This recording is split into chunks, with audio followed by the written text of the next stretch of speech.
할렐루야. 새벽을 깨워서 이렇게 예배 자리에 나오신 우리 모든 광야의 성도님들, 오늘 하루도 주님의 은혜와 평강이 가득 넘치기를 주님의 이름으로 축복합니다. 오늘 우리가 함께 읽었던 이 느헤미야 5장, 이 5장 본문을 보면 이 이스라엘 내부적으로 이 분열이 일어나는 모습들을 보게 됩니다. 이런 어려움이 있는 상황 가운데서 이제 포로기에서 막 돌아와서 이제 성벽 건축을 하고 있는 그 가운데 민족에 이렇게 해이해졌던 이런 부분들을 다시 느헤미야가 다시 이렇게 꽉 붙잡는 그런 모습들 가운데서 오늘 이런 내부적인 이런 분열 가운데 느헤미야가 힘들다고 도망가지 않고 이런 균열과 갈등 속에서 하나님께서 이 문제를 해결해 주시는 가운데서 내가 그 문제를 해결함을 받는 그 도구가 되겠다, 도구로서 쓰임을 받겠다라는 마음으로 오늘 이 내부적인 분열과 적극적으로 부딪히는 모습들을 보게 됩니다. 6절 말씀 보시면 내가 백성의 부르짖음과 이런 말을 듣고 크게 노했다라고 이렇게 말을 하고 있습니다. 이 분노가 어떤 분노인가? 느헤미야 어떤 자기 개인의 손해 때문에 문제가 어려워져서 이 분노를 한 것이 아니라 그 민족 앞에서 하나님 나라의 일에 대한 이 답답함을 가지고 이 거룩한 분노를 오늘 이스라엘 백성들에게 바라게 되는 것이죠.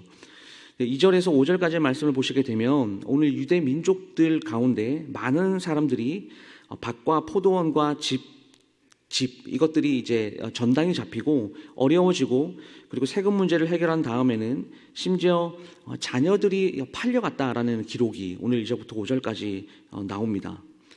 그렇게 된 이유 중에 하나가 유대 종교 지도자들이나 그 유대 사람들 중에서 이 잘 사는 사람들이 곡식이 남아돌고 이렇게 풍요로우면 그 남아도는 것을 가지고 어려운 사람들을 이렇게 돕고 소위 이제 곡식이 없는 사람들에게 이렇게 나누어줘서 이스라엘 백성들이 이렇게 함께 더불어서 살아야 되는데도 불구하고 이제 그러지 않고 이 소위 우리가 잘 아는 이게 사채놀이를 한 것이죠.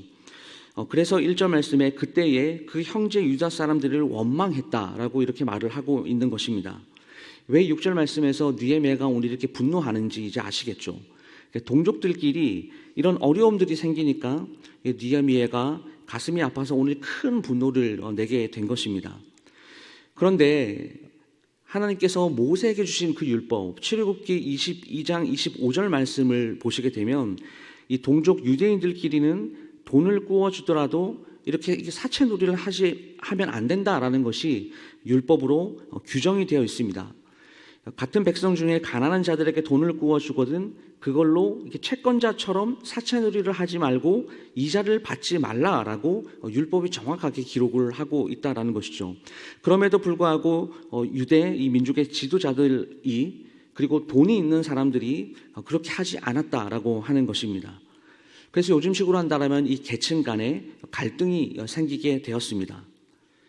오늘 이 느헤미야가 이런 모습들을 보면서 그냥 가만히 있지는 않았습니다. 그래서 적극적으로 이 공동체에 개입하여서 이 문제를 해결하려고 하는데요. 이스라엘에게 이 개인적인 차원에서 권면과 적용을 하고 있고 그리고 공동체 차원에서 또한 권면하고 그 출애굽기의 이 율법들을 적용하려고 하는 모습들을 보게 됩니다. 먼저 느헤미야가 개인적으로 적용한 것은 이 10절 말씀을 보시면 느헤미야가 이게 거룩한 분노를 가졌지만 이 개인적인 책임과 이 자세는 나도 부족한 사람이다. 나도 이렇게 모자란 것이 있다. 그렇지만 이제는 이자 받는 것을 우리가 다 그치자. 뭐 이런 이야기들을 하고 있는 것을 보게 됩니다. 느헤미야가 이 백성들에게 그 지도자로서 이자를 취하고 이렇게 그런 일들을 하지 않았다라고 하는 것이죠. 그렇지만 이 느헤미야가 자기만 이렇게 잘났다라고 또한 이렇게 교만하지 않습니다. 자기도 부족하다. 나도 부족하다. 나도 모자라다라고 하면서 자신의 부족함을 그대로 이스라엘 이 공동체 가운데 이야기해주는 모습을 보게 됩니다. 그리고 두 번째 이 이스라엘 전체 공동체 가운데는 이 13절 말씀을 보니까 실제로 이 공개적으로 적용할 수 있도록 느헤미야가 이렇게 권면하는 모습들을 보게 되죠. 그래서 무엇이라고 말을 하고 있습니까? 가난한 자들을 도와줘야 한다. 고통받는 자들의 생명의 그 능력과 하나님의 은혜를 받은 공동체로서 우리는 살아가야 한다라는 것들을 강조하고 있습니다. 개인이 해야 할 일은 하나님 앞에서 나의 부족함을 인정하고 하나님을 경외하는 것에 있지만 이 공동체 전체가 해야 되는 것은 그것을 뛰어넘어서 나눔과 사랑과 관용과 이런 것들을 베푸는 것이죠.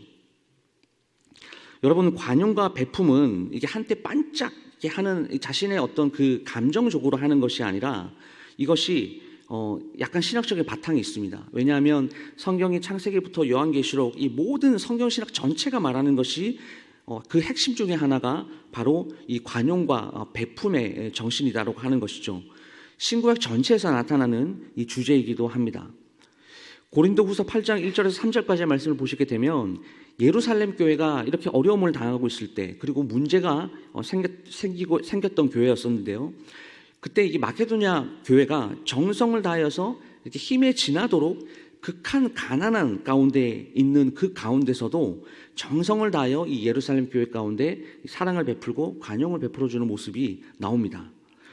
여러분, 이것이 우리 공동체가 해야 할 일이다라고 하는 것이죠.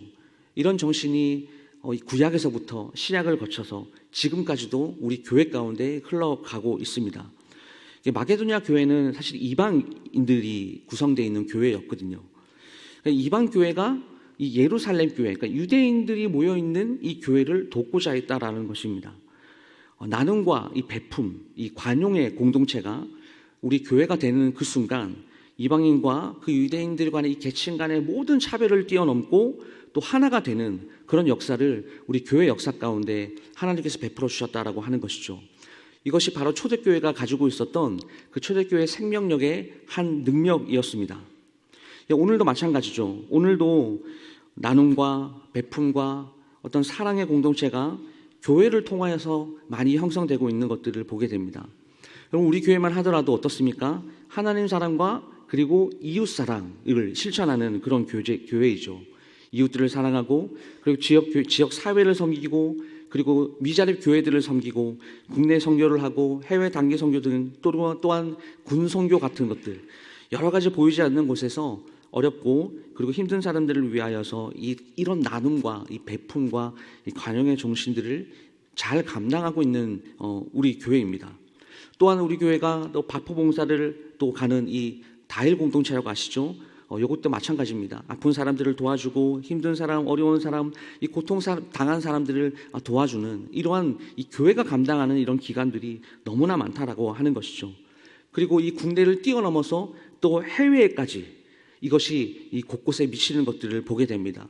뭐 둘로스 같은 거, 컴패션, 기아대책기구, 월드비전 이러한 단체들, 모든 것들이 이런 기독교의 이 가장 중요한 정신, 나눔과 베품과 관용과 섬김의 역할들을 통하여서 이루어졌다라고 하는 것입니다.